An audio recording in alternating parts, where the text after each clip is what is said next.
બોલો શ્રી કૃષ્ણ કનૈયા લાલ કી જય. દ્વારિકાધીશ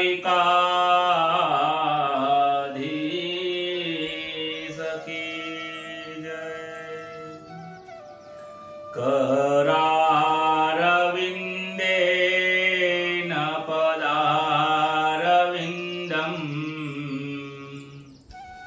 मुखारविन्दे विनवेशयत्र वटस्य पत्रस्य पुटे शयानम् बालं मुकुन्दं मनसा स्मरामि. बालं मुकुन्दं मनसा स्मरामि. प्रथम नमो गुरुदेवने हेची लरी लरी लागू पाय. मात पिताने वंदन करो રાખો શરણની માં. હેજી મંગલ દિવસ યાજનો, હેજી મંગલ દિવસ યાજનો ને મંગલ સૌનું થાય. દાસ જૈસના માનજો વંદન લાખ કરોડ. દાસ જૈસના માનજો વંદન લાખ કરો. શ્રી ગણેશાય નમઃ. શ્રી પરમાત્મને નમઃ. પરમ પવિત્ર શ્રીમદ ભગવદ ગીતા એને માનવા વાળો વર્ગ ઘણો બધો છે. શ્રીમદ ભગવદ ગીતા એ ભગવાનનું વચનામૃત છે. ભગવાનના વચનને ભગવાનને માનવા વાળા ઘણો વર્ગ છે, પરંતુ ભગવાનના વચનોને માનવા વાળાનો વર્ગ ઘણો અત્યંત ઓછો છે. ભગવાનમાં શ્રદ્ધા રાખવા વાળા ઘણા છે. ભગવાને જે રસ્તો બતાવ્યો છે એ ચીલે ચારવા વાળા મહાપુરુષો ખૂબ ઓછા હોય છે. આજે લોકોને ઈશ્વરમાં શ્રદ્ધા તો છે, પરંતુ શ્રદ્ધાની સાથે સ્થિરતા હોતી નથી. ભગવદ ગીતા એ સ્થિરતાનો ગ્રંથ છે. ભગવદ ગીતા એ જ્ઞાન માર્ગનો ગ્રંથ છે. ભગવદ ગીતા દરેક સમસ્યાઓ જીવનની હોય, શરીરની, મનની, કુટુંબ પરિવારની, આધ્યાત્મિક, આધિદૈવિક, આદિ ભૌતિક, આધ્યાત્મિક, આ ત્રણ તાપોને મિટાવનારી આ ભગવદ ગીતા છે. જે જીવાત્મા ભગવદ ગીતાના શરણે આવે છે એને બીજાનું કોઈનું શરણ લેવાની જરૂર પડતી નથી.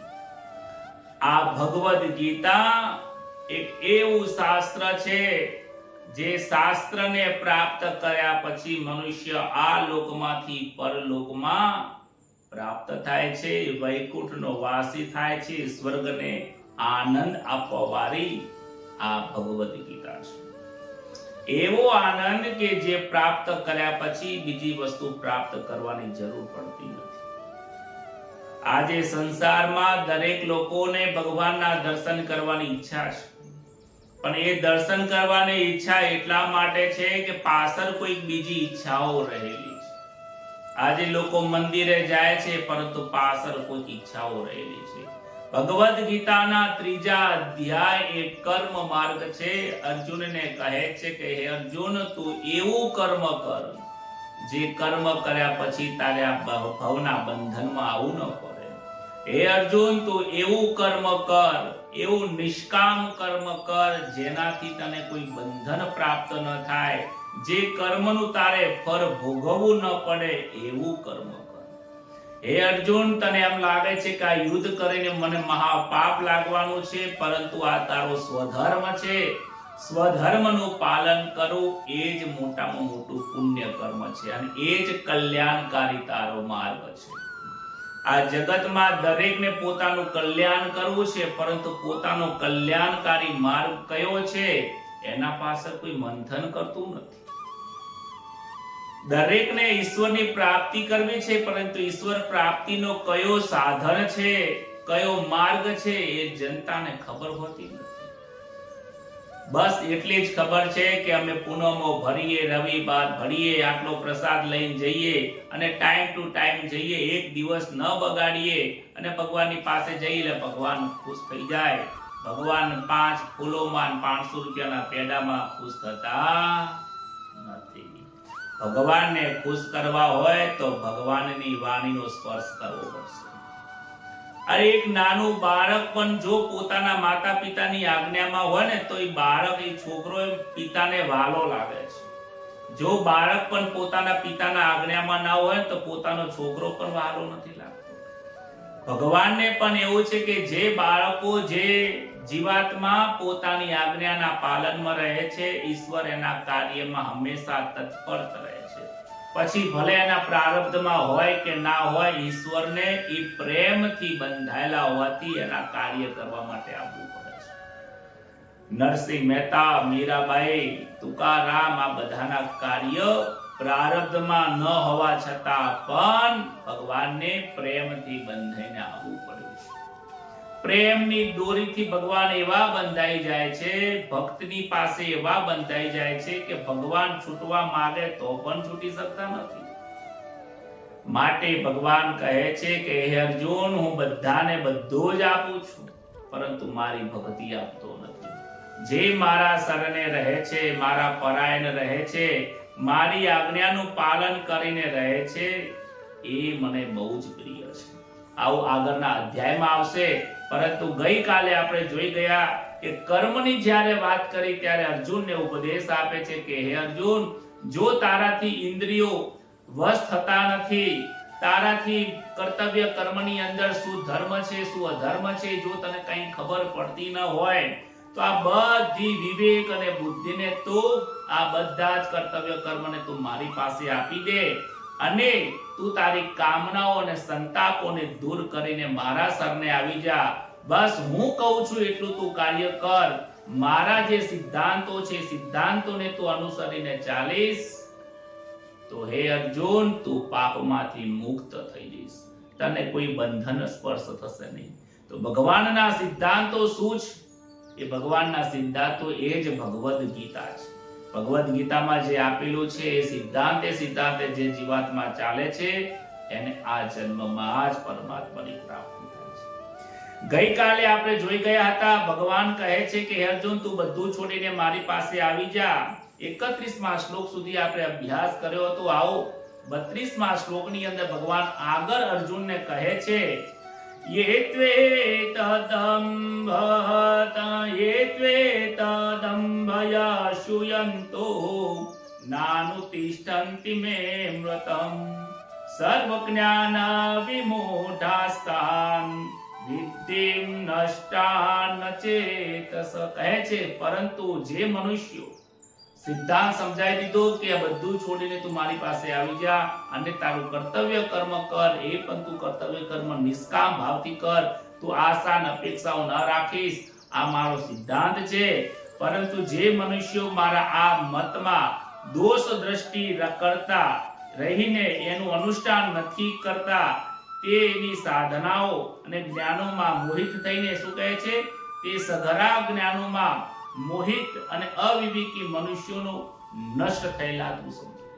જે મારા સિદ્ધાંતોને સમજતા નથી, જે મેં તમને કહ્યું એક ગુણ કર્મ છે, એક ગુણ દોષ છે, એક કર્મ દોષ છે.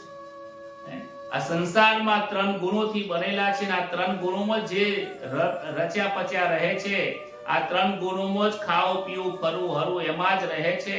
આ સંસારે તમને શરીર આપ્યું પણ સંસારને તમારે કંઈ આપવું નથી. આવું જે જીવન જીવી રહ્યા છે આ દોષ દ્રષ્ટિ કઈ છે. તમને કોઈ પૈસા આપ્યા હોય પછી તમે પાછા ના આપો તો પછી દોષ છે, તમારે તમે દોષી ગણાવો છો. સંસારે તમને આ જગતે તમને શરીર આપ્યું છે ને આ શરીરથી જો લોકોને તમે સેવા ના કરી શકો તો પછી એમાં દોષ રહેલો છે. મારો સિદ્ધાંત છે કે નિસ્વાર્થ ભાવે લોકોની સેવા કરવી અને કોઈ કર્મ કરે એની પાછળ અપેક્ષા ન રાખવી એ કર્મયોગનો જે સિદ્ધાંત છે, સિદ્ધાંતને જે લોકો નથી માનતા તો એ દોષ દ્રષ્ટિ રહેલી છે. દોષ દ્રષ્ટિ કરતા રહીને જે દોષ દ્રષ્ટિ આવી રાખે છે અને આવું મેં નિષ્કામ કર્મનું જે અનુષ્ઠાન બતાવ્યું છે એ નિષ્કામ કર્મનું જે અનુષ્ઠાન કરતા નથી એ સઘરા જ્ઞાનોમાં મોહિત અને અવિવેકી મનુષ્ય, જે અવિવેકી છે, આ લોકોને અવિવેકી કીધા છે, જેને શું યોગ્ય છે શું અયોગ્ય છે એ ખબર નથી, વિવેક શું છે અવિવેક શું ખબર નથી, આવા અજ્ઞાની પુરુષોને તું નષ્ટ થયેલા જાણ. તારી સામે જે બધા લોકો ઉભ્યા છે ને એ બધા નષ્ટ થવાના છે. જે આવા અજ્ઞાની છે એને તો પાછું જન્મે છે ને મરે છે, જન્મે છે ને મરે છે. હે અર્જુન, તારે જો એવું થવું હોય તો અજ્ઞાની બન, નહીતર પછી તારી આ જે દ્રષ્ટિ છે એ દ્રષ્ટિમાં બદલી નાખ. તારી નિર્દોષ દ્રષ્ટિ કરી દે. આગળ કહે છે સદૃશમ ચેષ્ટતે સ્વસ્યાહ પ્રકૃતિર જ્ઞાનવાનપી પ્રકૃતિમ યાન્તિ ભૂતાની નિગ્રહ કિમ કરેષ્યતિ. ભગવાન કહે છે કે દરેક જીવ પોતાના સ્વભાવ અને પ્રકૃતિની અનુસાર વર્તન કરતા હોય છે. કહે છે સઘળા પ્રાણીઓ પ્રકૃતિને પ્રાપ્ત થાય છે. આ જગતમાં જેટલા પણ પ્રાણીઓ છે, પશુ પક્ષી મનુષ્ય જીવજંતુઓ જે પણ પ્રાણીઓ આ જગતમાં છે બધા જ લોકોને પ્રકૃતિથી પ્રાપ્ત થયેલા છે. કેમ? કારણ કે પ્રકૃતિમાં જન્મ થયો છે. પ્રકૃતિમાં 3 ગુણો છે, સત્વ રજસ ને તમસ. 3 ના ગુણ ધર્મો એમાં રહેલા છે. જ્ઞાની પુરુષો પણ પોતાની પ્રકૃતિ અનુસાર ચેષ્ટા કરે છે. જેને જ્ઞાન થયેલું છે, જે શ્રેષ્ઠ લોકો છે, જે વિદ્વાન લોકો છે, જેને યોગ્ય અયોગ્યનો ખબર પડે છે, જેનામાં વિવેક બુદ્ધિ છે, એવા શ્રેષ્ઠ પુરુષો એમની રીતે વર્તન કરે છે. ભોગી મનુષ્યો ભોગીનું જીવન જીવે છે, યોગીઓ મનુષ્ય યોગીઓનું જીવન જીવે છે, ચેષ્ટા કરે છે. પછી પ્રશ્ન પૂછે છે કે પછી એમાં કોઈની હટ શું કરે? એમાં હું પણ શું કરી શકું? જેને ભોગ જ ભોગવવા છે એમાં હું શું કરી શકું? જેને મારી જ પ્રાપ્તિ કરવી છે એમાં હું શું કરું? એને મારી પાસે આવવું હોય એ મારી પાસે આવે, જેને સંસારમાં જવું હોય સંસારમાં જઈ શકે. કહે છે આ કાર્ય કરવામાં દરેક જીવાત્માઓ સ્વતંત્ર છે. કાર્ય કરવામાં વ્યક્તિને સ્વતંત્રતા આપી છે. મનુષ્યનો જન્મ, હે અર્જુન, મેં દરેક જીવાત્માને મનુષ્યનો જન્મ મારી પ્રાપ્તિ માટે જ આપ્યો છે. આ મનુષ્યનો જન્મ છેલ્લો છે અને આ મનુષ્યના જન્મને તું પ્રથમ પણ માની શકે છે. દરેક જીવાત્માનો પહેલો જન્મ પણ મનુષ્યનો છે એવું કહી શકાય, અને છેલ્લો જન્મ પણ મનુષ્યનો કહી શકાય. આજે તું આવ્યો છે પણ ક્યારે આવ્યો છે? 84 લાખ ગાડી ફરે રખડે તું આ કળિયુગમાં નતો. તું કયા કળિયુગમાં રખડતો તું આજે આ કળિયુગમાં મનુષ્યનો અવતાર મળ્યો છે. અને એમાંય જો તારે હવે નિર્ણય કરવાનો છે, કર્મ તું કરી શકે છે કે તારે ભોગોમાં જવું છે, પ્રકૃતિને વશ થઈને જવું છે. પ્રકૃતિ એટલે કે માયાના વશમાં થઈને તારે જીવન જીવી ફરીથી તારે ચક્કર મારવાની ઈચ્છા હોય તો તું એ કરી શકે છે. અને આ ફર્યા પછી તને એમ લાગતું હોય કે મારે હવે ફરીથી આ 84 માં નથી ફરવું, તો તું પણ એમાં સ્વતંત્ર છે. જે આ ભગવદ ગીતાને પરાયણ રહે છે, મારા સિદ્ધાંતોને જે ચાલે છે, પ્રકૃતિને જે વશ થતો નથી, મનને જે વશ થતો નથી, એ જીવાત્મા મને પ્રાપ્ત થાય છે. તો એના માટે જ આ છેલ્લો જન્મ છે. ભોગ કરે છે એના માટે તો આ પ્રથમ જ જન્મ છે કે અહીંયાથી હવે શરૂઆત થાય છે ભોગોમાં આગળ જવાની. 84 ની શરૂઆત થાય છે અને 84 નો અંત પણ આ મનુષ્યમાં. એમાં મારું કઈ કશું ચાલતું નથી.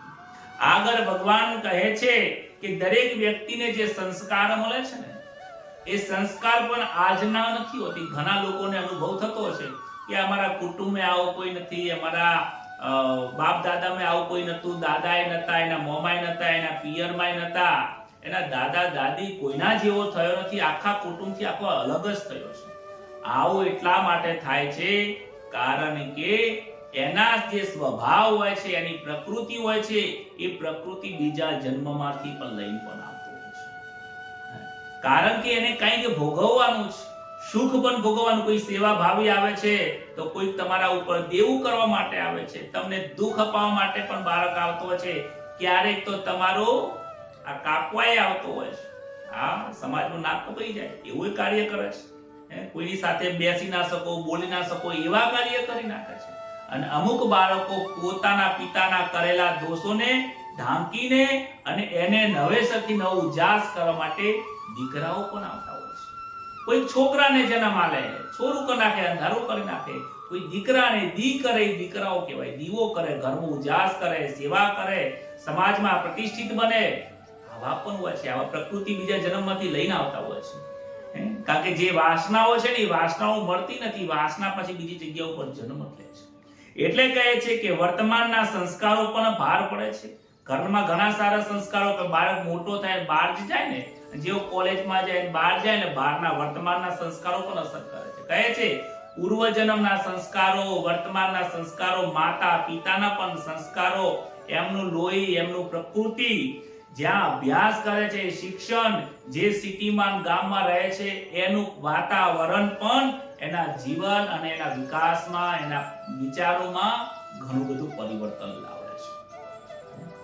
અમેરિકામાં જતા રહે માણસ તો અમેરિકા જેવા થઈ જતા હોય છે, ને હિન્દુસ્તાનમાં રહે તો હિન્દુસ્તાન જેવા થતા હોય છે. જેવો સંગ એવો રંગ થઈ જાય છે, જેવી દુનિયા એવો વેશ પણ થઈ જતો હોય છે.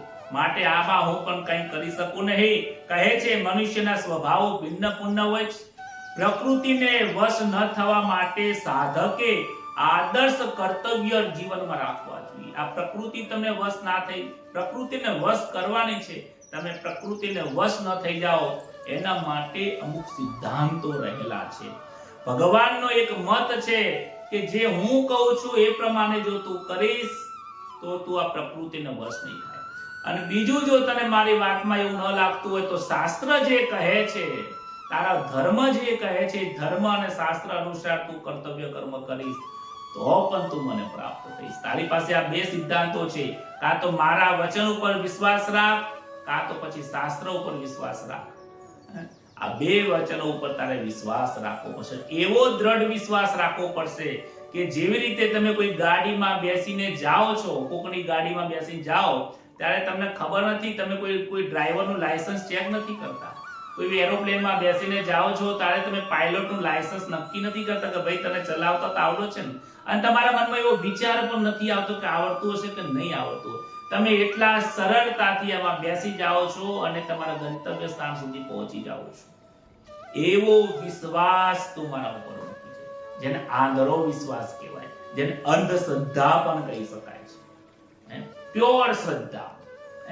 અંધશ્રદ્ધા અને શ્રદ્ધા નો વિષય ખરો, પરંતુ જે નરસિંહ મહેતા, મીરાબાઈ હતા ને, એમાં શ્રદ્ધા હતી, પણ શ્રદ્ધા અતૂટ શ્રદ્ધા થઈ જાય ને એ અંધશ્રદ્ધા થઈ જાય છે. અને અંધશ્રદ્ધા હોવી જોઈએ, ભક્તિમાં અંધશ્રદ્ધા હોવી જોઈએ, પણ કોના ઉપર અંધશ્રદ્ધા હોવી જોઈએ? ઈશ્વર ઉપરની અંધશ્રદ્ધા હોવી જોઈએ, કોઈ મનુષ્ય ઉપરની અંધશ્રદ્ધા ન હોવી જોઈએ.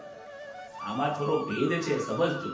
ઈશ્વર ઉપર અંધશ્રદ્ધા, જેને જોયો નથી એના ઉપર, ઈશ્વરને ભલે કોઈ જોયો નથી પણ છે, એનો અનુભવ કર્યો છે, એના પર શ્રદ્ધા કરતા અતૂટ શ્રદ્ધા, જેને દ્રઢતા આવી જાય પછી ઈશ્વર ઉપર અંધશ્રદ્ધા થઈ. એટલે તો મીરાબાઈએ તો ઝેર વિચારે નતો કર્યો, ઝેર પી લીધું, અને જો એ અંધશ્રદ્ધાની અંદર કાર્ય કેવું થયું. પરંતુ બાપુ, જો કોઈ જ્યોતિષ હોય કે બીજા કોઈ 5 માણસો હોય અને એ માણસો ઉપર પછી અતિશય વિશ્વાસ મૂકી દેવો, એ પછી પોતપોતાની શ્રદ્ધા ઉપર વિશ્વાસ રાખે છે, ત્યાં મનુષ્ય ઉપર અંધશ્રદ્ધા, શ્રદ્ધા હોવી જોઈએ, અંધશ્રદ્ધા ન હોવી જોઈએ. ઈશ્વર સિવાય બીજી કોઈ શ્રદ્ધા નહીં, ઈશ્વરમાં શ્રદ્ધા હોવી જોઈએ. તો અહીંયા કહે છે કે તું બે સિદ્ધાંત છે, એક ઈશ્વર ઉપર છે અને એક શાસ્ત્ર ઉપર, તું સિદ્ધાંત ઉપરથી માર્ગ ફેરવી શકે છે. કહે છે કે નદીનો પ્રવાહને તમે બદલી ન શકો, નદીના પ્રવાહને બદલાય નહીં, પરંતુ એમાંથી નહેર કાઢીને તારે જે બાજુ જવું છે એ બાજુ જઈ શકે છે. તો આ ભગવદ ગીતા એક એવી નહેર, એમાંથી આપણે બહાર નીકળી શકીએ છીએ કે સંસાર રૂપી સાગરને તું તરી શકે છે. આગળના 34 શ્લોકમાં કહે છે ઇન્દ્રિયસ્યેન્દ્રિયસ્યાર્થે રાગ દ્વેષો વ્યવસ્થિતૌ તયોર્ન વસમાગચ્છેત યસ્ય પરિપંથિનો. કહે છે ઇન્દ્રિય અને ઇન્દ્રિયના અર્થમાં પ્રત્યેક ઇન્દ્રિયના પ્રત્યેક વિષયમાં મનુષ્યનો રાગ અને દ્વેષની વ્યવસ્થા અનુકૂળતા અને પ્રતિકૂળતાના કારણે રહેલી છે. મનુષ્ય એ બંનેને વશ ન થવું જોઈએ, કેમ કે બંને એના પરમાર્થના માર્ગમાં વિઘ્ન નાખનારા છે. તમે જેવું જુઓ ઇન્દ્રિય અને ઇન્દ્રિયના અર્થના વિષયોમાં કીધું છે. તો આ જગત, આ શરીરની અંદર બે ઇન્દ્રિયો રહેલી છે. એક બાહ્ય ઇન્દ્રિયો છે ને એક અંદરની ઇન્દ્રિય છે. એક બહારનું શરીર સ્થૂળ શરીર છે, એક અંદરનું સૂક્ષ્મ શરીર છે, અને એનાથી અંદર પણ એક કારણ શરીર રહેલું છે. સ્થૂળ શરીર કયું છે કે હાથ, પગ, આંખ, નાક, મોઢું જે દેખાય છે એ બહારનું જે શરીર સ્થૂળ શરીર છે. અને એના બહારના જે અંગો છે એ પણ ઇન્દ્રિય છે કે આંખથી તમે જે જુઓ છો, કાનથી સાંભળો છો, એ જોયેલું, સાંભળેલું, સ્પર્શ કરેલું, બોલેલું અને બહારનું વાતાવરણ આ બહારની ઇન્દ્રિયોથી અંદર જાય છે.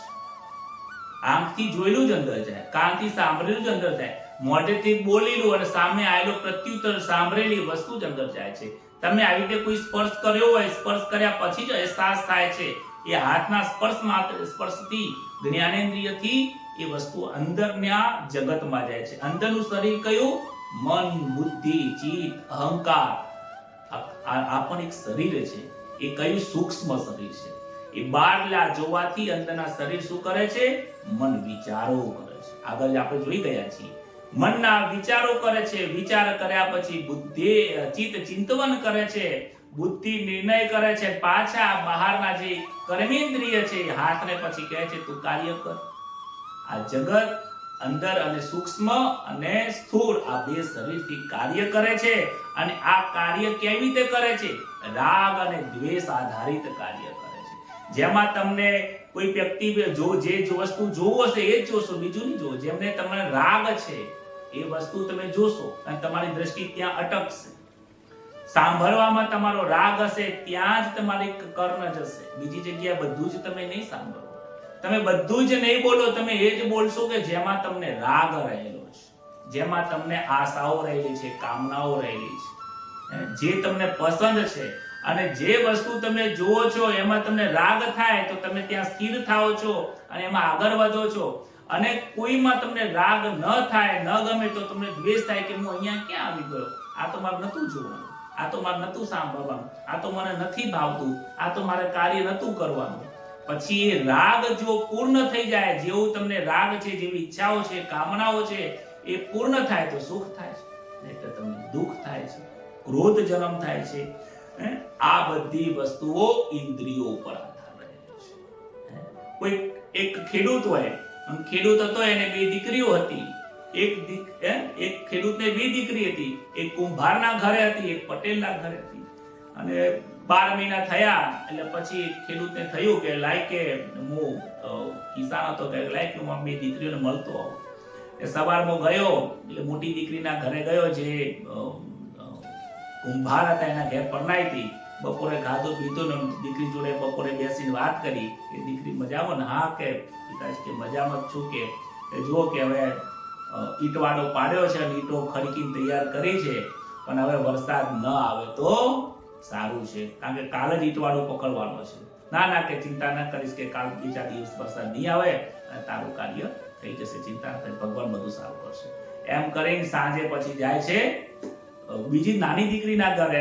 એ ખેડૂત હોય છે અને એને ત્યાં જઈને ભોજન કરે છે. શાંતિથી રાત્રે સુતા સુતા પોતાની દીકરીને બાજુમાં બેસતી હોય છે, વાતો કરે છે કે બેટા મજામાં? કે હા કે બધું મજામાં છે, આનંદ છે, પરંતુ કે આપ જમીન ખેડીને રાખી છે અને 2 મહિનાથી રાહ જોઈને બેઠા છે કે વરસાદ ક્યારે આવે, પણ આવતો નહીં. કે ભગવાનને પ્રાર્થના કરો કે જલ્દીથી વરસાદ આવે તો કાલે પછી આ બધું અન્ન બન્ન ઉગે, અમે વરસાદની રાહ જોઈને બેઠા છે.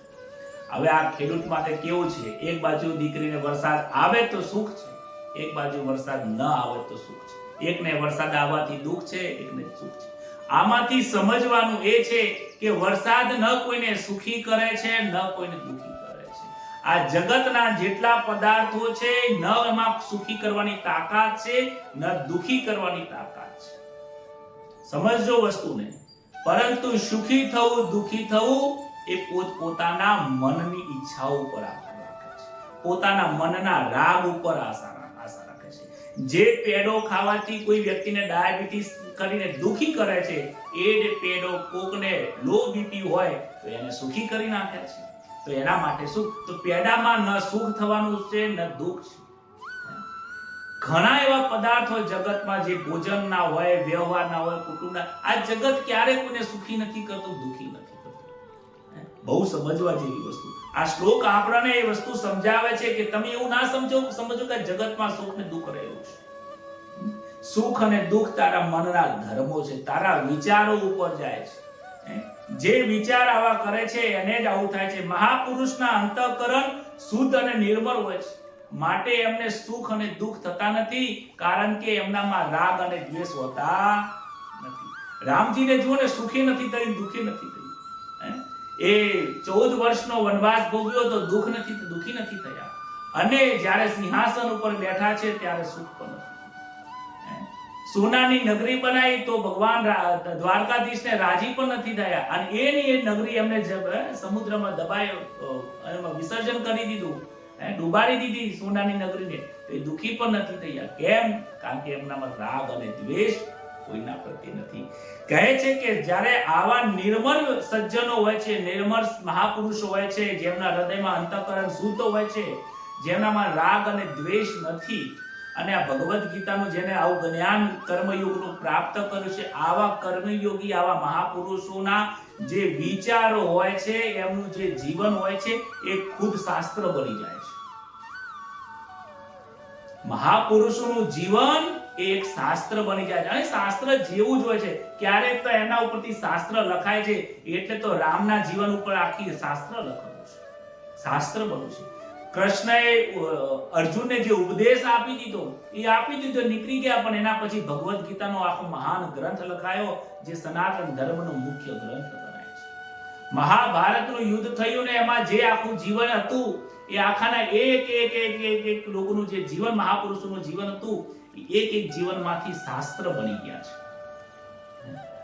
બ્રહ્માના મુખમાંથી 4 શબ્દો જે નીકળ્યા, એમાંથી મોટા 4 વેદ બની ગયા છે. મહાપુરુષોનું જીવન જ એક શાસ્ત્ર હોય છે, સિદ્ધાંત હોય છે.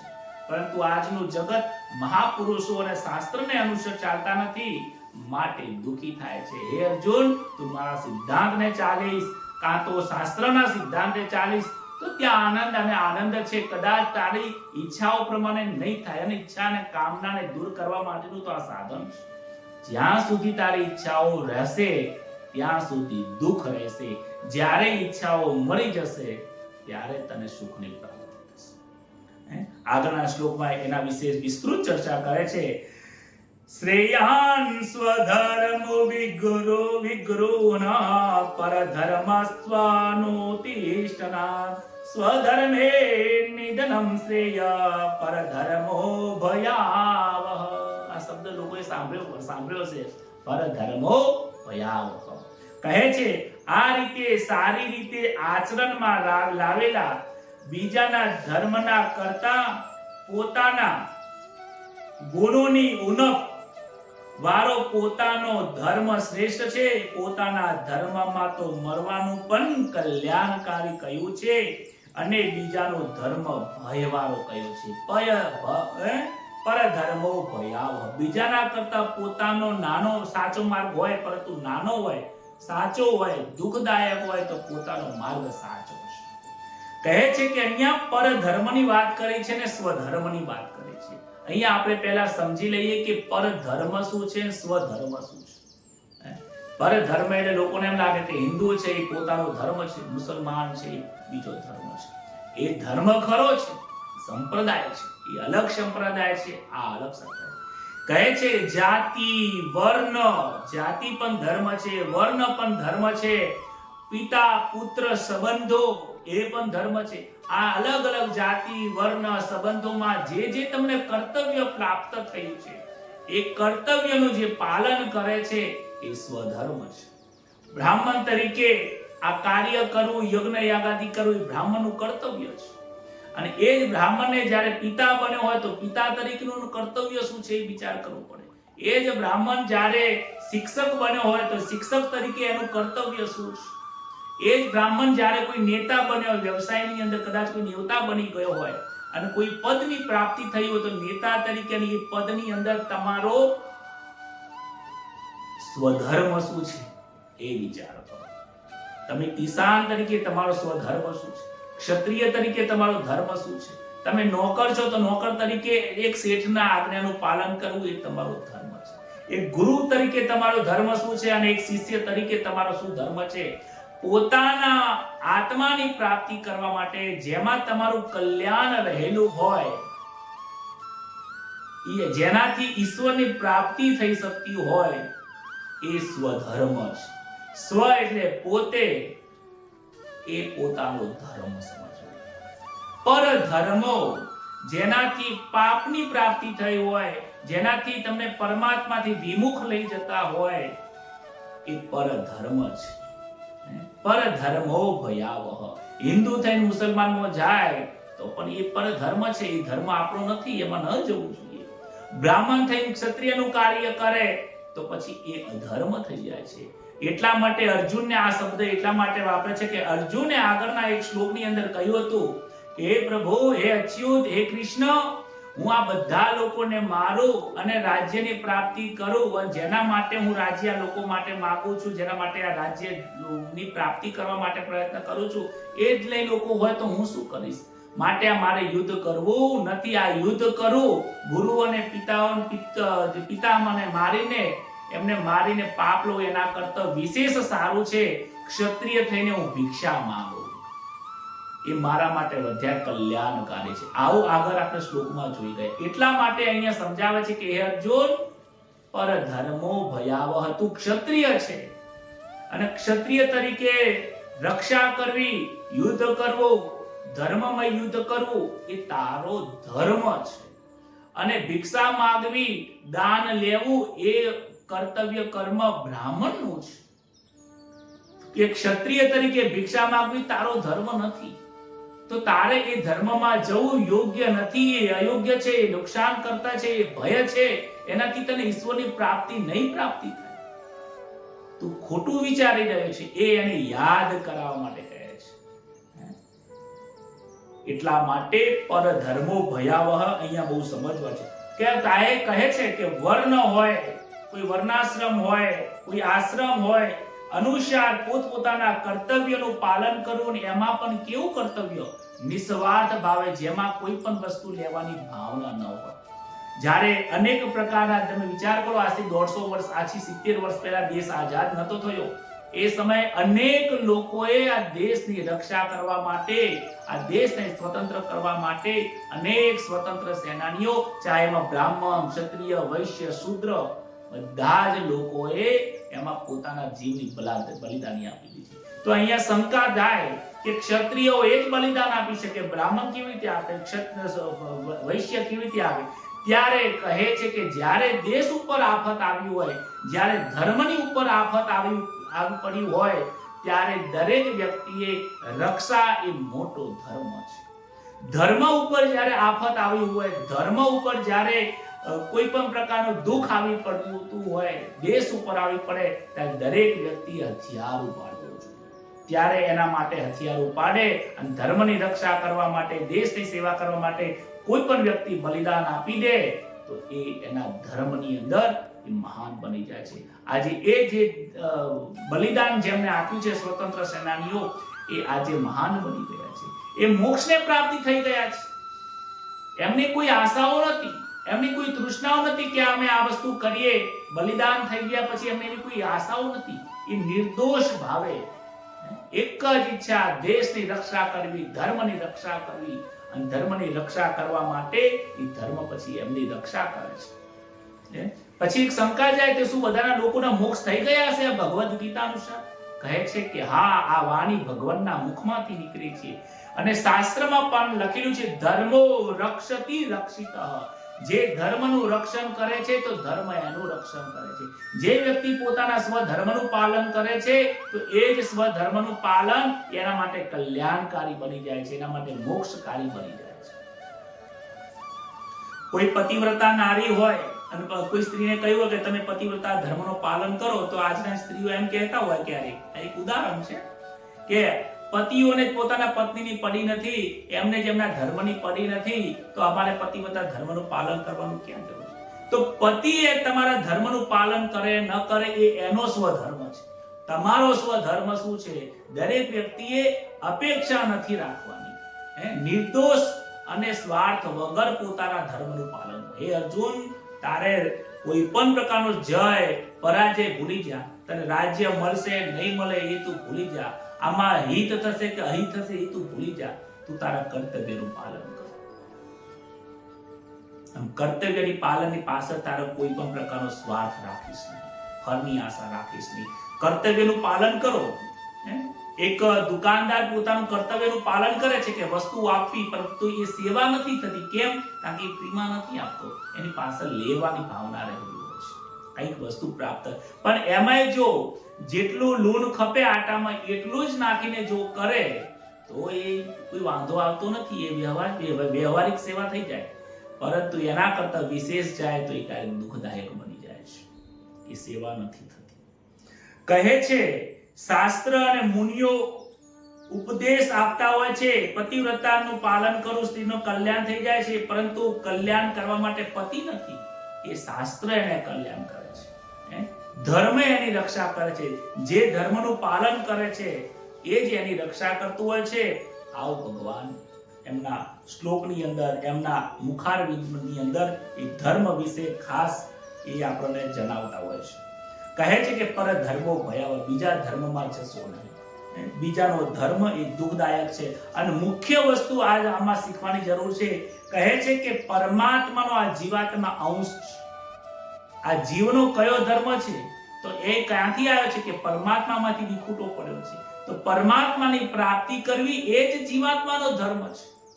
અને સંસારની પ્રાપ્તિ કરવી એ શું છે? પરધર્મ થઈ જાય છે.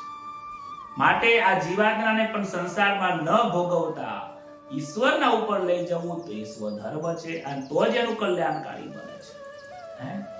એ જ વસ્તુ મુખ્ય સુખી છે. દાન આપવું એ સ્વધર્મ છે, દરેક વ્યક્તિનો ધર્મ છે. દાનની પાછળ કઈ અપેક્ષા રાખવી તો એ પરધર્મ થઈ જાય છે.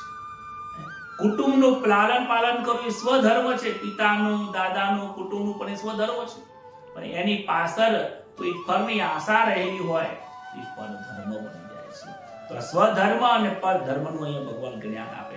અને આમાં અર્જુનને એક સવાલ ઉભો થાય છે. કહે છે અર્જુન વાચ અથ કેન પ્રયુક્તો યમ પાપ ચરતિ પુરુષઃ અન્યેચ્છન્નેપી વારણેય બલાદીવ નિયોજિત.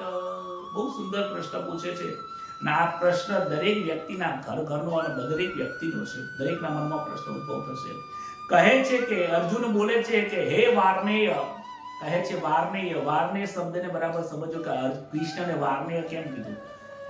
વાર્ણેય કેમ કીધું? એને યદુ વંશના કેમ ના કહ્યું? કારણ કે ભગવાન યદુકુળમાં જન્મ્યા હતા, પરંતુ યદુકુળમાં એક વર્ણિકર્ણ કરીને એક વંશ હતો, અને એ વંશમાં એમનો જન્મ થયો હતો. એટલે યદુવંશી પણ કહેવાય છે અને વર્ણીય પણ કહેવાય છે, ઋષિ વંશ પણ કહેવાય છે. એટલે એમને યાદ કરી શકાય છે વાર્ણેય. હે વાર્ણેય, પછી આ મનુષ્ય ન ઈચ્છતો હોઈને પણ જબરજસ્તીથી જોડાયેલાની જેમ કોનાથી પ્રેરિત થઈને આ પાપ કર્મ આચરણ કરે છે. અર્જુનના મનમાં એક સવાલ થયો કે એવું આ હૃદયની અંદર દરેક વ્યક્તિને ખબર તો હોય છે કે આ હું ખોટું કરી રહ્યો છું, ખોટું જાણવા છતાં પણ ખોટું કરી રહ્યો છું. સત્ય અને સત્ય ઘણા લોકોને ખબર હોય, જેને નથી ખબર એની વસ્તુ આખી અલગ જ છે. પણ જે જાણે છે એ લોકોની અંદર એવી કઈ વસ્તુ છે કે જે બળાત્કાર એને નથી કરવી છતાં પણ એની સાથે જોડાઈ જાય છે અને પાપ કર્મ કરવા માટે આશ્રિત છે. મારે આ યુદ્ધ કરવું એ મારો સ્વધર્મ છે, પરંતુ મારું મન એવા કયા કારણે મને પાછું ઢકેલી રહ્યું છે? તમે આટલું સમજાવો છો છતાં પણ મારું મન હજી પણ એમ થાય કે પિતા મને મારે, ગુરુની સામે બાણ ઉઠાવો, હજી પણ ત્યાં મને ગુરુ અને પિતામહ દેખાય છે. તો બળાત્કારે હું કે એવું મને કોણ શું છે કે જે હું પાછો થતી રહ્યો? એવું આ જગતની અંદર લઈક લોકો ખોટા કર્મ કરી રહ્યા છે, પર ધર્મની અંદર જઈ રહ્યા છે, એવું કયું કારણ છે કે જેને પાછા પાડે છે? એવી કઈ પ્રવૃત્તિ છે? એ પ્રવૃત્તિની પાછળ કયું કારણ રહેલું છે બતાવો છે. કહે છે કે જ્યારે દુર્યોધન એક શ્લોક કહે છે, જાનામિ ધર્મ નમે ચમે પ્રવૃત્તિ ન જાનામિ ધર્મે ન ચમે નિવૃત્તિ કેનાપી દેવેન હૃદય સ્થિતેન યથા નિયુક્તસ્મિ કરોમિ. કહે છે કે ધર્મ શું છે ને અધર્મ શું છે દુર્યોધન કહે છે હું જાણું છું. ધર્મ શું છે જાણું છું, છતાં પણ હું અધર્મ કરી રહ્યો છું. અને અધર્મ શું છે એ પણ હું જાણું છું, છતાં પણ એ અધર્મને હું છોડી નથી શકતો. હું અધર્મમાં જ જઉં છું, હું ધર્મમાં નથી જઈ શકતો, હું અધર્મને છોડી નથી શકતો. કારણ કે મારા હૃદયમાં કંઈક એવું પડ્યું છે, મારા હૃદયમાં કંઈક એવો દેવ રહેલો છે. આ દેવ શબ્દ વાપરે છે, પરંતુ દેવને કયા દેવને કીધો છે ને એ આગળના શ્લોકમાં ભગવાન કહે છે. કોઈક એવો દેવ રહેલો છે, એવું કોઈ પુરુષ મારા હૃદયની અંદર એવું કોઈ કાર્ય કરી રહ્યું છે કે જે મને સ્વધર્મ નથી કરવા દીધો, મને પણ ધર્મની અંદર ધકેલ ધકેલ કરે છે. એવું શું છે એ મને સમજાવો. અર્જુન પણ એવો જ સવાલ પૂછે છે, ભગવાન એનો ઉત્તર આપે છે. કામ એસ ક્રોધ એસ રજોગુણ સમુદ્ભવ મહાસનો મહાપાપમાં વિદ્યેન મિહ વૈરિણમ. કહે છે ભગવાન કહે છે કે રજોગુણથી ઉત્પન્ન થયેલો કામ એ જ ક્રોધ છે, જે બહુ જ ખાવા વાળો અને મહાપાપી છે. એ વિષયોમાં તું એને વેરી જાણ. ભગવાન શું કહે છે? તારા હૃદયમાં રહેલો કામ, તારા મનમાં રહેલો કામ એ જ ક્રોધ બની જાય છે. કામ જ ક્રોધ બની જાય છે, અને ક્રોધ જ લોભ બની જાય છે, લોભમાં જ મોહ બની જાય છે. અને આ જ વસ્તુ તારા હૃદયમાં જે શત્રુઓ છે એ તારા જ હિત શત્રુ છે. હિત શત્રુઓ કેમ કે તારા અંદર રહેલા છે. પોતાના લોકો સામે પડેલા આપણે કહીએ કે તારા હિત શત્રુ છે, તારી સામે સારું બોલે, તારા ગયા પછી તારા શત્રુઓ છે. આ તારી અંદર જ રહેલા છે, એ તારા તને નુકસાન કરતા બની રહ્યા છે. બહુ ખાવા વાળો છે, એ તને ધીમે ધીમે ખાઈ રહ્યો છે. ખાઈ રહ્યો છે મતલબ વારંવાર તને આ જગતની અંદર ફેરવી રહ્યો છે. મસાલો ખાવા વાળો વ્યક્તિ એક જ દિવસ શરૂઆત કરે, રોજ મસાલા ખાઈ અને પછી છોડી નથી શકતો. જ્યારે એમ કહે છે હું નથી છોડી શકતો, એનું કારણ કે હવે મસાલો આ વ્યક્તિને ખાવા લાગ્યો છે, અને એક દિવસ મસાલો એ જીવાત્માને મનુષ્યને ખાઈ એને મૃત્યુ સુધી પહોંચાડી દે છે. ન આવ્યું હોય તો વચમાં લાઈન ઊભું કરી દે. એવી જ રીતે આ કામ પણ આ જીવાત્માને ક્રોધાગ્નિની અંદર બાળીને ભસ્મ કરી નાખે છે. વારંવાર એને ખોટા માર્ગ ઉપર લઈ જવાનું કાર્ય કરે છે.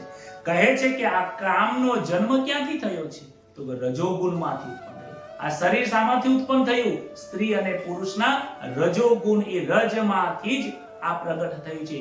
આ શરીર પૂર્ણતઃ રજોગુણથી ભરેલું છે. આની અંદર સત્વગુણ પણ આવતું હોય છે અને તમોગુણ પણ આવે. સત્વગુણ ને તમોગુણ ધીમે ધીમે પાછળથી આવે છે. જ્યારે જન્મ થાય છે ત્યારે પ્યોર એ રજોગુણથી ભરેલો હોય છે. અને કહે છે આસક્તિ પણ રજોગુણમાંથી ઉત્પન્ન થાય છે. અને એ કામ એટલે શું? કામ એટલે વાસનાઓ કહી શકાય. કામ એટલે બીજા શબ્દોમાં એને અર્થ પણ કહી. કોઈને ખાવાની કામનાઓ હોય, કોઈને ફરવાની કામના હોય, કે ઈચ્છાની કામના હોય, કોઈને સ્ત્રીના પુરુષના ભોગોમાં કામના હોય, કોઈને ધનવાન બનવાની કામના હોય, કોઈને પુત્રવાન બનવાની કામના હોય, કોઈને ખૂબ મોટા અધિકારી બનવાની કામના હોય. કામનાઓની અંદર માણસ પ્રવૃત્તિ કરતો રહે છે. કહે છે જ્યારે આ કામનાઓને મનને ગમતી મળી જાય ને ત્યારે એને સુખ લાગે છે. ઈચ્છા પૂરી થઈ ગઈ, ભગવાનની પાસે જઈને માંગે ને કંઈક મળી જાય, એની કામના પૂર્ણ થઈ જાય. આજ ભગવાને મારી કાર્ય પૂરી કરી નાખ્યું. કામના એટલે સુખી થાય. અને એ જો કામનાઓ પૂર્ણ ન થાય તો રાગના બદલે દ્વેષ થાય છે, એટલે દુઃખ થાય છે, એટલે ત્યાં ક્રોધનો ઉત્પન્ન થાય છે. એને ગુસ્સો કરે છે. કામના ઈચ્છા પૂરી ન થાય એટલે ત્યાં ગુસ્સો કરે છે. અને કામના પૂર્ણ થઈ જાય તો પછી એ કામના પૂર્ણ થઈ ગયા પછી પૂરી નથી થતી, એ કામના ફરીથી પ્રગટ થાય છે. તમે જોજો, એક ઈચ્છાને પૂરી કરશો એટલે બીજી ઈચ્છા પ્રગટ થશે, અને એ વારંવાર ઈચ્છા પૂરી થાય પણ ખરી, ન પણ થાય, ના થાય તો ક્રોધ થાય, અને થાય તો ફરીથી ઈચ્છા કરે, ફરીથી ઈચ્છા કરે, વારંવાર ઈચ્છા કરે, એટલે ત્યાં લોભ પ્રગટ થાય છે. એક વખત પૈસા મળે પછી બીજા પૈસા, પછી બીજા પૈસા, 100 રૂપિયાની ક્રોધ, એ લોભની અંદર, લોભમાં એ વિચાર કરજો, 100 રૂપિયા કમાયા પછી 1000 ને 1000 પછી 5000 ને 5000 થી લાખ, એ લાખ રૂપિયા નથી કમાતો, એ લાખ રૂપિયાનું ત્યાં નુકસાન કરી છે. કેમ? એને વધારે પ્રવૃત્તિ કરાવે છે. નહીં કહેતા કે કોઈ વ્યક્તિને લોભ આલશો ને, લોભાવની વસ્તુ વ્યક્તિને વધારે મહેનત કરાવે. એટલે તો જુઓ, કોઈ પણ કંપનીમાં નોકરી કરતા હોય તો પગાર નાનો હોય, પણ એની પાસે ઇન્સેન્ટિવ જે મળતું હોય ને, જે લાભ મળતા હોય ને, બહુ મોટા લાભો હોય. કે તમે આટલું કામ કરશો કે તમારો પગાર 10,000, પણ આટલું કામ કરશો તો તમને 5,000 એક્સ્ટ્રા મળશે. આનાથી વિશેષ કામ કરશો તો તમને બીજા 5,000 મળશે. આનાથી વિશેષ કામ કરશો તો તમને 20,000 રૂપિયા મળશે. તો તમે એ મનુષ્ય એની પાસે વધારે મજૂરી કરતો જાય છે. કેમ? એની પાસે લોભ રહેલો છે.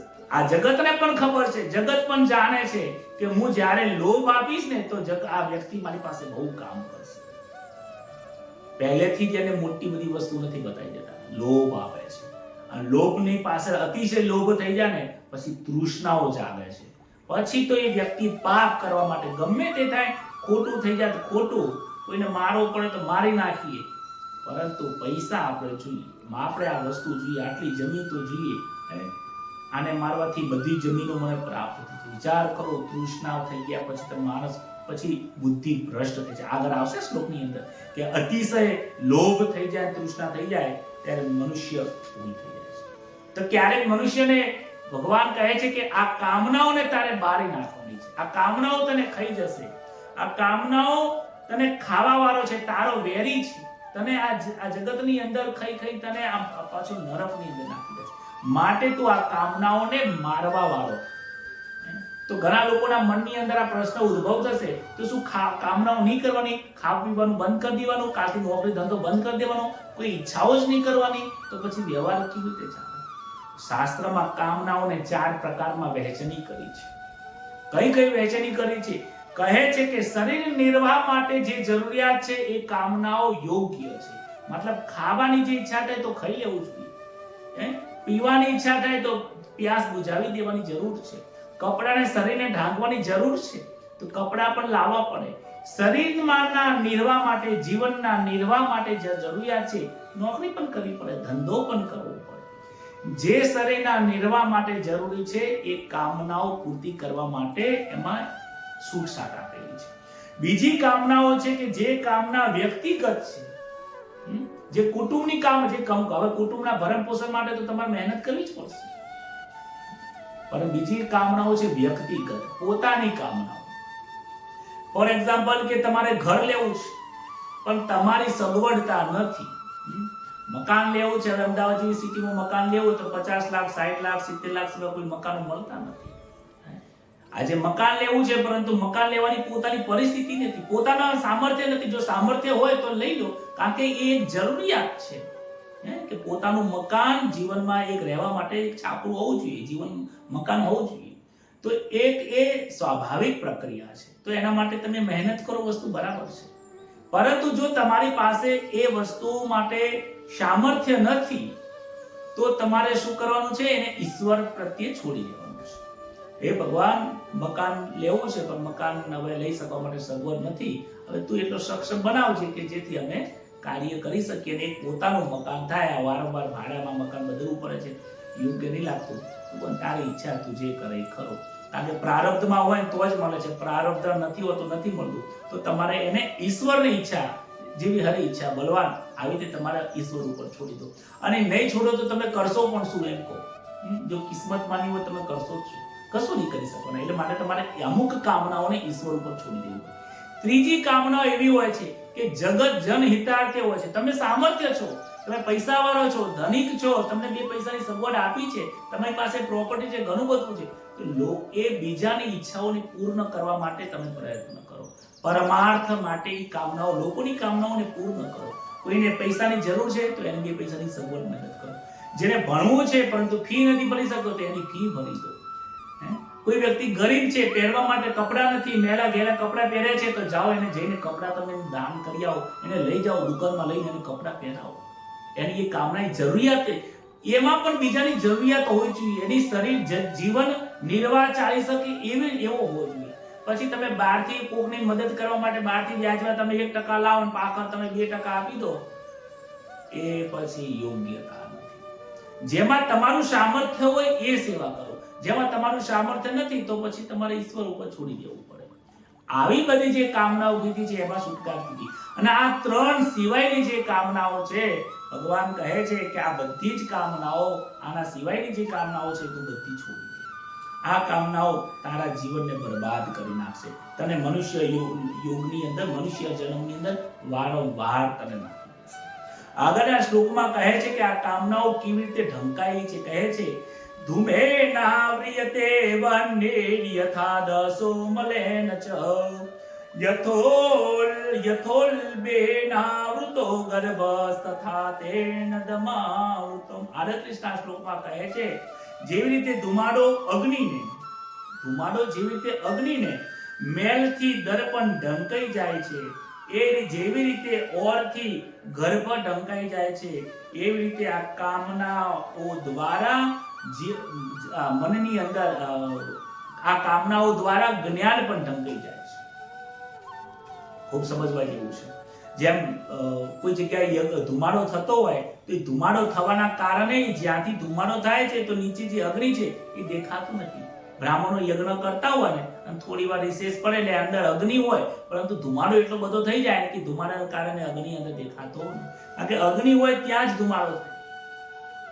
અગ્નિ છે પરંતુ ધુમાડાના કારણે એ અગ્નિ દેખી શકાતો નથી.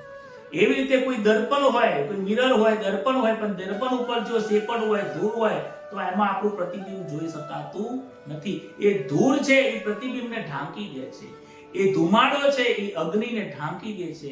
એવી રીતે ગર્ભની અંદર પણ જે ગર્ભનો જે ગોળો છે, જે પાણીનો જે ઓર રહેલી છે અંદર, એ ઓર ગર્ભને પણ ઢાંકી દે છે.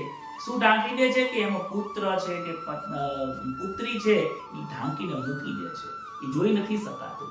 એવી જ રીતે તારામાં રહેલો જે કામ છે, એ કામ એટલો બધો તારો શત્રુ છે ને એટલો બધો કામ આ મેલ જેવો છે, આ ઓર જેવો છે, ધુમાડા જેવો છે કે તારા અંદર રહેલો વિવેક રૂપી જ્ઞાન જે છે એ જોઈ શકાતું નથી.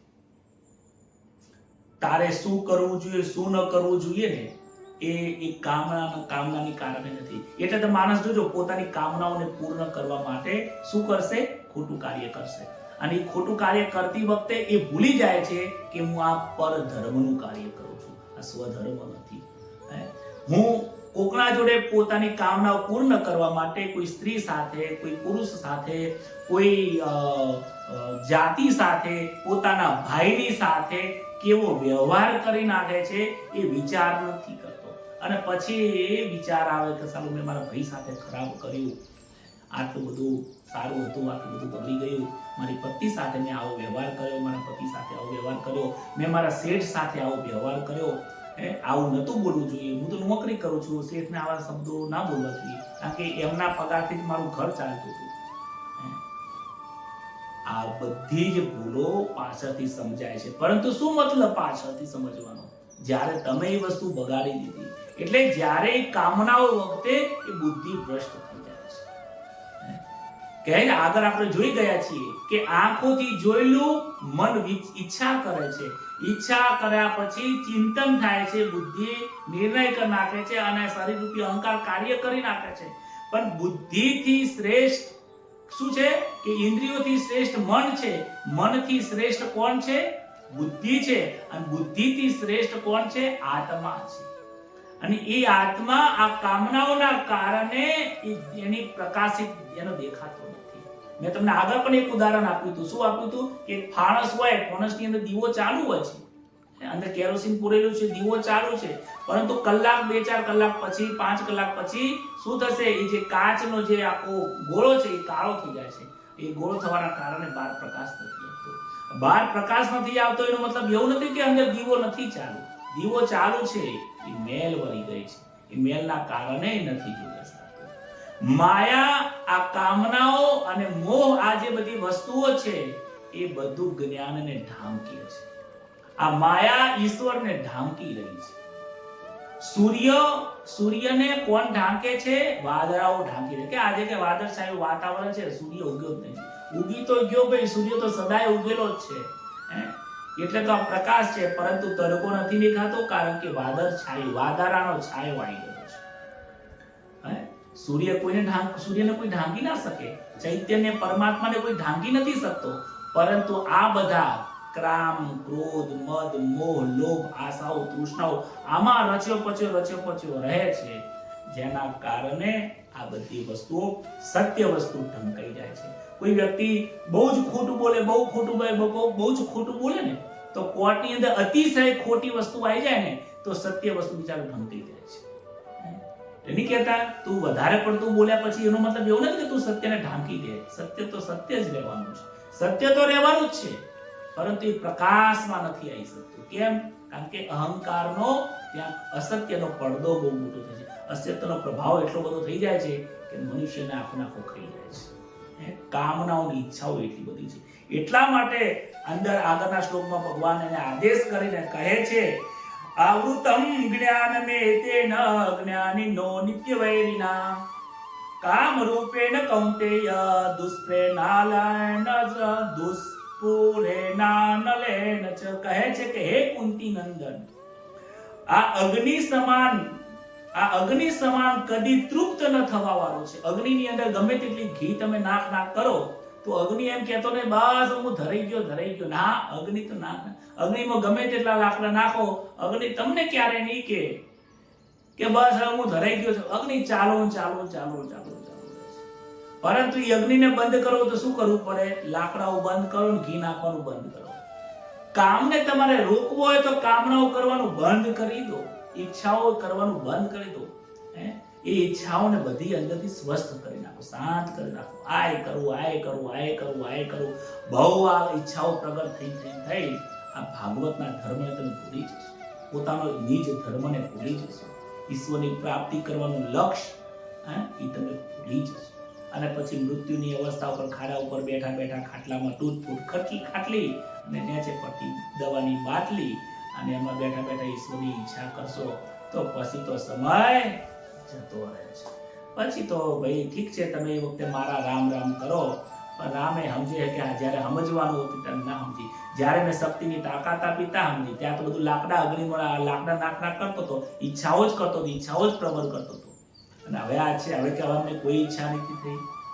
આ યોગ્ય નથી, આ દુઃખદાયક છે, ખોટો માર્ગ છે. કહે છે કે અગ્નિ સમાન કદી તૃપ્ત ન થવા. અગ્નિ સમાન છે આ કામ.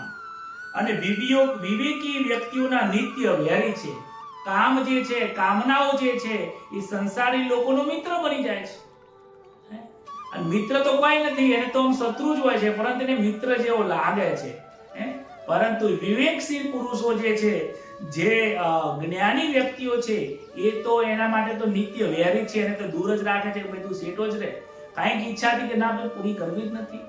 કોઈ કે ચલો કે આપણે હરિદ્વાર જતા, કે ના ભાઈ તમે તાર જેવો, મારે જવાની ઈચ્છા નહીં. પહેલેથી જ સ્પષ્ટ કરી નાખે. ચલો કે હવે અહીંયા રામેશ્વર જતા આવીએ, આ કરતા આવીએ, ચલો અહીંયા બહુ મજા આવે, એક દિન પિકનિક કરતા આવીએ, આ ખાતા આવીએ, આ પીતા આવીએ. અમનેથી કોઈ કાઢું નહીં, બહુ પાર્ટી કરતા આવીએ. આ બધું શું છે? ઈચ્છાઓ લઈ જાય છે. આ એક ઈચ્છા નથી થતી, એક વખત પૂરું કરશો એટલે બીજી વખત તમને ઈચ્છા પ્રગટ થશે. ઈચ્છાઓ તમને વારંવાર તમને દુર્બળતા બનાવી નાખશે. કહે છે વિવેકશીલ જે મનુષ્ય છે એ લોકો માટે એ નિત્ય કેવો છે? વેરી બની જાય છે. અને કહે છે વિવેકને ઢાંકેલો પણ રાખે છે. વિવેક એટલે જ્ઞાન. સત્ય શું છે, અસત્ય શું છે, એ સત્ય જે વસ્તુ છે એ વિવેક છે. એ વિવેકને આ કામ ઢાંકી દે છે. એટલે તો સંસારી લોકોને, ભોગી લોકોને તો ભગવાન નથી દેખાતા, અને યોગીઓને ભગવાન દેખાય છે. ભક્તોને ભગવાન દેખાય છે, અને ભોગીને શું દેખાય છે? ભોગ દેખાય છે. સંસારીને સંસાર દેખાય છે, અને જે ઈશ્વરના માર્ગે ચાલે છે એને સામળીઓ દેખાય છે. એટલા માટે ભગવાન કહે છે કામ વિવેકશીલ સાધકોનો નિત્ય વેરી છે. કામના ઉત્પન્ન થતા જ વિવેકશીલ સાધકોનો વિચાર આવે છે કે હવે કોઈક આફત આવવાની છે, કંઈક મનની અંદર ઈચ્છાઓ થાય તો સમજી લેવાનું કંઈક આફત આવશે, આ શરીરને જોર પડવાનું છે. 2 BHK માંથી 3 BHK લેવાની ઈચ્છા થાય તો સમજી લેજો કે હવે તમારે વધારે મજૂરી કરવાનો ટાઈમ આવી ગયો છે. જે છે બરાબર છે, એટલે વધારે પડતી ઈચ્છાઓ, અતિશય ઈચ્છાઓ, એટલે સમજવાનું કે મોટી આફતો આવવાની છે, બહુ મજૂરી કરવાની છે. એટલે વિવેકશીલ પુરુષો શું કરે છે? પહેલેથી જ આફતોને કાપી નાખે છે. આવવા દે દેવી. આવા ભગવદ ગીતાનું જ્ઞાન છે. ઇન્દ્રિયાને મનોબુદ્ધિ રસ્યાધિષ્ઠાન મુચ્યતે એતૈર વિમોહત્યેસ એતૈર વિમોહયત્યેસ જ્ઞાનમ આવૃત્ય દેહિનમ. 40મા શ્લોકની અંદર કહે છે કે હે અર્જુન, આ જે કામ છે ને, એ કામનાઓ કહે છે કે ઇન્દ્રિયો, મન અને બુદ્ધિને આ કામનાના નિવાસ સ્થાનો કયા છે. કામનાઓ ક્યાં રહી છે? કે તારા મનની અંદર ઇન્દ્રિયોમાં રહેલી છે. ક્યાં ઇન્દ્રિય? તો આંખ એ ઇન્દ્રિય જ છે, કાન પણ ઇન્દ્રિય છે. તો આંખથી જોવે છે, કાનથી સાંભળે છે, તો આનાથી અંદર જાય છે. તો આંખ અને કાનને તું સ્વસ્થ રાખજે. એટલે તો મંત્રની અંદર યજમાન જ્યારે યજ્ઞ કરતા હોય તે કહે છે નેત્રોદક સ્પર્શ, આંખ અને કાનને પાણી લગાવો. કેમ? આંખ અને કાનને પવિત્ર રાખો. આંખ અને કાનને સ્વતંત્ર ના આપી દેશો ને તો પછી ગાડી 140 ની સ્પીડ સે દોડશે. આંખ અને કાનને સંયમ રાખો, જોવામાં અને સાંભળવામાં. ઇન્દ્રિયો અને બીજું ક્યાં રહે છે? એનાથી બહાર એક જાય છે મનની અંદર. મનને પણ ત્યાં સ્થાન રાખો. મનમાં પણ આ કામનાઓ વસે છે, ઈચ્છાઓ થાય છે, આ કરું, આ કરું, આ કરું. અને પછી શું કરે છે? બુદ્ધિમાં રહી જાય છે. બુદ્ધિમાં પછી સ્ટોરેજ થઈ પડ્યું રહે છે. અને એટલી બધી સ્ટોરેજ પડ્યું રહે છે ને કે દર મહિને માગે, દરરોજ માગે, 2 દાડે માગે, 4 દાડે માગે, 6 મહિને માગે, આખી જિંદગી માગ માગ કરે કાઢાવા. એટલી બધી કામનાઓ પડી છે, વારંવાર માગ માગ. એમની તો શું કામ છે? એમને થોડી ખબર પડે છે કે ભાઈ આ શરીર ખરાબ થઈ ગયું છે કામનાઓના કારણે. એના વિચાર કરે, બસ એનું તો કામ જ છે કાર્ય કરવાનું. આ નિવાસ સ્થાનો કયા છે? ઇન્દ્રિય, મન અને બુદ્ધિ. આ કામ ઇન્દ્રિયો અને મન અને બુદ્ધિ દ્વારા જ્ઞાનને ઢાંકી દે છે. દેહાભિમાની મનુષ્યને મોહિત કરી નાખે. આ બુદ્ધિમાં રહીને, મનની અંદર રહીને આ શરીરને શું કરે છે કે શરીરમાં જે આત્મા રૂપી જે જ્ઞાન રહેલું છે એને ઢાંકી દે છે, દેખાવા દેતું નથી. આ જીવાત્માને મોહિત કરી નાખે છે, દુખી કરી નાખે છે. આગળના શ્લોકમાં કહે છે તસ્માત ત્વમિન્દ્રિયા ન્યાદો નિયમ્ય ભરવતર્ષભ ભરતર્ષભ પાપમાનમ પ્રજહ્યેનમ જ્ઞાન વિજ્ઞાન નાશનમ. એ જ્ઞાન અને વિજ્ઞાનનો કામ વાત કરી છે, સમજજો. એટલા માટે હે ભરતવંશી શું કહે છે કે આ કામ તારા જ્ઞાનને ઢાંકી દે છે. જ્ઞાની અને શ્રેષ્ઠ પુરુષોનો નિત્ય શત્રુ છે. માટે શું કરવાનું છે? હે ભરતવંશી અર્જુન, તું સૌપ્રથમ ઇન્દ્રિયોને વશ કરીને આ જ્ઞાનને અને વિજ્ઞાનનો નાશ કરવા વાળું જે કામ છે એ મહાપાપી કામને અવશ્ય તું બળપૂર્વકથી મારી નાખ. બળપૂર્વક મારી નાખ. થોડો દબાઈ ઈચ્છાઓ નથી કરવી, હવે આ કામ નથી કરવું. મનને સમજાય, સમજાવવાથી સમજી જશે. બળપૂર્વક, થોડો બળપૂર્વક. છોકરું ના સમજે ને તો સમજાઈએ, પછી ના સમજે ને તો પછી વધારે ક્રોધ કરીને સમજાય. ના સમજે તો એક લાફો મારવો પડે. ઘણા બાળકો ઘણા મા બાપ પોતાના છોકરાને બહુ લાડ કોષમાં ઉછરીને મોટો કરે અને પછી મોટો થઈને એ જ છોકરો બાપને લાફો મારે. કેમ લાફો મારે? હાથ ઉપાડે, કાં તો પછી એને દુખી કરે. મા બાપને દુખી કરે, લાફો મારવા બરાબર જ છે. કેમ દુખી કરે છે? કે બાપા તમે મને પહેલા જો આ લાફો માર્યો હોત ને તો પછી આજે મારે તમે લાફો ના મારો, અમારે આ દુઃખ ના ભોગવવું પડતું. કારણ કે આજ મારી ક્ષમતા, મારે એટલી બધી ઈચ્છાઓ છે કે હું ક્ષમતાથી પૂર્ણ નથી કરી શકતો. એટલા માટે કામનાઓને જેટલું તમે એટલું પાળી પોષીને મોટી કરશો ને એટલી જ કામનાઓ યુવાનીમાં અને વૃદ્ધાવસ્થામાં એટલી જ કામનાઓ તમને ભટકા ભરવાનું ચાલુ કરશે. ખૂબ ભટકાવ કરશે. જ્ઞાનીઓને વૃદ્ધાવસ્થાઓ નડતી નથી. સંસારીને વૃદ્ધાવસ્થામાં કામનાઓ ખૂબ મારી નાખે છે, બટકા ભરે છે. વીંછી ડંખ ભરે ને એમ ડંખ ભરે, પણ શું કરે? ખાટલા બેઠો કશું કરી ના શકે. એટલા માટે કહે છે તું આને બળપૂર્વક મારી દે, બળપૂર્વક એને તું વશમાં કર. આ ઇન્દ્રિયોને જ્યાં સુધી તું વશમાં નહીં કરે, આ જ્ઞાન વિજ્ઞાનને ઢાંકવા વાળો છે. જ્ઞાન વિજ્ઞાન શું છે? જ્ઞાન એ જ પરમાત્માનું સ્વરૂપ છે અને વિજ્ઞાન એ જ પરમાત્માનું સ્વરૂપ. જ્ઞાનથી જે પર છે એ વિજ્ઞાન છે. એવું ના સમય રોકેટ ને સાયન્સ છે એ બધું નહીં, એ બધું તો જોઈ શકાય છે. જે નથી જોઈ શકાતું, જે જ્ઞાન, જે બુદ્ધિથી પણ પર છે, આત્માથી પણ પર પરમાત્મા છે, ઈશ્વરથી પણ પર પરમાત્મા છે. બ્રહ્મા વિષ્ણુ મહેશ બધા ગુણો મારેલા, એનાથી પર પણ પરમાત્મા છે. એને તારે પ્રાપ્તિ કરવા માટે તારે કામનાઓને મારવાના છે, જે આને ઢાંકી દે છે. મન બુદ્ધિને નથી જાણતું, પરંતુ બુદ્ધિ મનને જાણે છે. બુદ્ધિનો સ્વામી અહંકાર છે, માટે તું અહંકારને પણ મારી દે. આ અહંકારને તું મારીશ ને પછી જ તું ઈશ્વરને પ્રાપ્ત કરીશ. જ્યાં સુધી તું અહંકારને નહીં મારે ત્યાં સુધી તું ઈશ્વરની પ્રાપ્તિ નહીં કરી શકે. આવો 42 અને 43 નો શ્લોક કહે છે, ઇન્દ્રિયાનિ પરાહ્યાન્યો ઇન્દ્રિયેભ્ય પરમ મન મનસસ્તો પરા બુદ્ધિર બુદ્ધિ પરતસ્તુ સહ એવં બુદ્ધે પરમ બુદ્ધ્વા સંસ્તભ્યાત્માત્મમાત્મના જહિ શત્રુર મહાબાહો કામરૂપમ દુરાસદ. આ 42 અને 43 નું શ્લોકમાં ભગવાન એમને જ્ઞાન આપીને ત્રીજા અધ્યાયની અંદર કહે છે, ઇન્દ્રિયોથી શ્રેષ્ઠ, ઇન્દ્રિયોથી પર કહે છે, ઇન્દ્રિયોથી પર મન અને મનથી પર બુદ્ધિ પર છે, બુદ્ધિથી પર આત્મા છે અને આત્માને પોતાને જાણવા માટે, આત્માની જ્ઞાનની પ્રાપ્તિ કરવા માટે તું આને વશ કરી દે. તું કામરૂપી દુર્જય શત્રુને મારી નાખ. શું કહે છે કે ઇન્દ્રિયોથી પર મન છે. આ આંખથી જે જોવે છે તો આંખથી અહેસાસ નથી કરી શકાતો, ખાલી જોવાની ક્રિયા કરે છે. કાનથી અહેસાસ નથી થતો, કાન ખાલી વસ્તુ અંદર લઈ જવાનું કામ જ કરે છે. એટલે આંખ અને કાન બહારની જે ઇન્દ્રિય છે, જે જ્ઞાનેન્દ્રિય, એ જ્ઞાનેન્દ્રિયથી અંદર સૂક્ષ્મ મનમાં જાય છે. મન ભાઈ વિચારી નથી શકતું, મન પછી બુદ્ધિને મોકલી દે છે. બુદ્ધિથી પર શું છે? અહંકાર છે. અને અહંકારથી પર જઈએ ત્યારે એ આત્મ તત્વ આવે છે. આ આત્મ તત્વથી પર પરમાત્મા છે. માટે કહે છે કે આ સ્થૂળ શરીરથી વસ્તુ અંદર જશે અને સૂક્ષ્મ શરીરની અંદર બધી આ રચનાઓ જે થઈ રહી છે એનાથી તું પર થઈ જા. બુદ્ધિથી તું પર થઈ જા, મનથી પણ પર થઈ જા.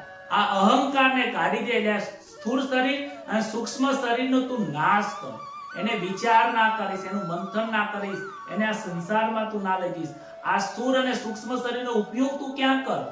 પરમાત્માના આત્મ તત્વને ઓળખવા માટે તું પ્રયત્ન કર. તારો મન ઈશ્વરને ઓળખવા માટે પ્રયત્ન કર, તારી બુદ્ધિ ઈશ્વરને ઓળખવા માટે પ્રયત્ન કર. ત્યાં બુદ્ધિને કામે લગાવ. બુદ્ધિ પહોંચી નહીં શકે, પરંતુ એ બુદ્ધિને ત્યાં લઈ જવી પડશે, ત્યાં સ્થિર કરવી પડશે.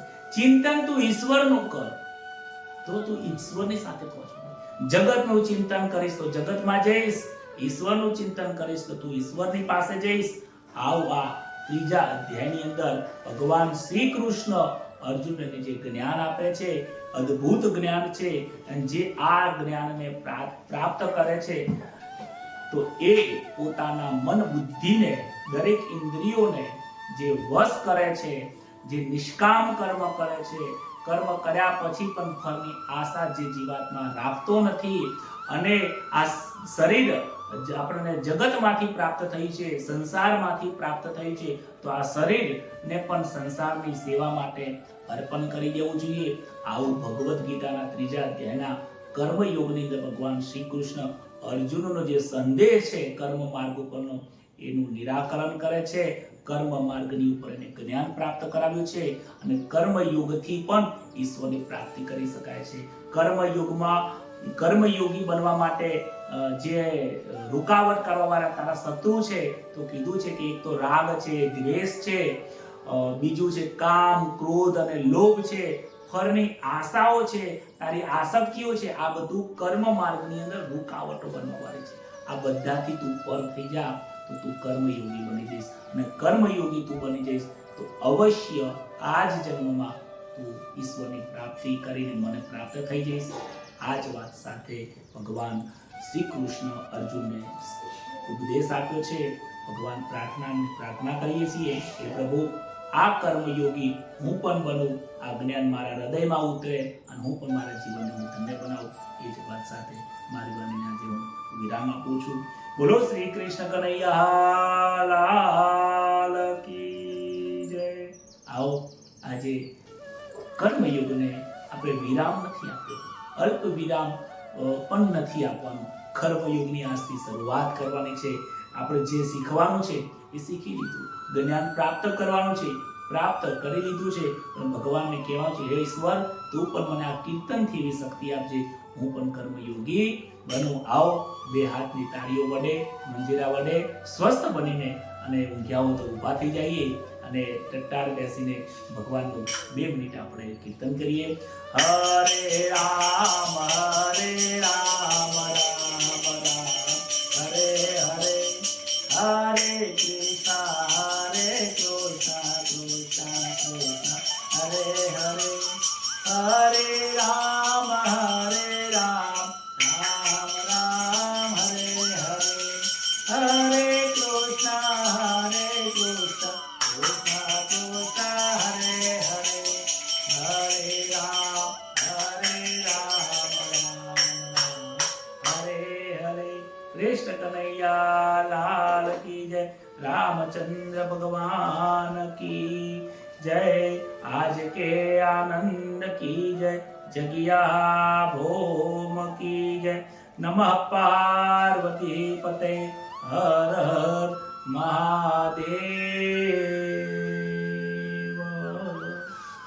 આજે આપણે ત્રીજા અધ્યાયને થોડો અલ્પ વિરામ આપ્યો છે. આપણે પ્રાર્થના કરી.